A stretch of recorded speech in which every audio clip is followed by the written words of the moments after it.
This is a very interesting aircraft here at the Mid-Atlantic Air Museum. This is their Northrop P-61 Black Widow. This is one of 4 Black Widows that still exist on the planet. Wow.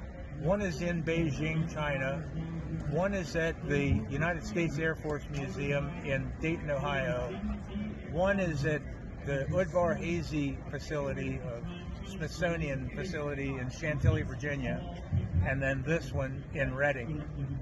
They rescued this aircraft off of Mount Cyclops in Burma. It was very remote, very difficult to get to. When they finally did reach the wreckage, it still had ammo in the guns, coffee in the thermoses, and it was very difficult just to get it off of the mountain, not to mention get it off of the docks. Once the Burmese government realized how valuable the aircraft was, they wanted more money before it was allowed onto the cargo ship. So what's that radar? Why do they have a radar dish there? So this is our first purpose-built night fighter, and behind that fiberglass nose was a very early radar dish. Oh wow! The first step in the canopy was the pilot position.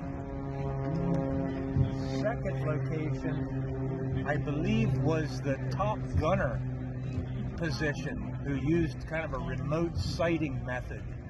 And then around the back, that we'll see in a minute, was the radar operator station. And that's how they could vector at nighttime where the enemy aircraft were located. Wow, fascinating. It was very much ahead of its time. This aircraft is roughly the size of a B-25. Like tip of the spear technology. Wow. I like what you did there. But hey, Eric, what does that mean on the side of this DC-3? I guess you told me it's not a C-47, but you got those little symbols on the side there.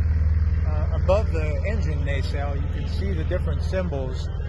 I interpret them as the top 2 would be like dropping supplies. The next one looks like a paratroop drop. Yeah. The next row, I think, is how many ambulance rides it would have brought the Red Cross, injured soldiers out. And then the bottom row, I think, is how many cargo missions it flew. Yeah, wow. And the plane is called Luck of the Irish.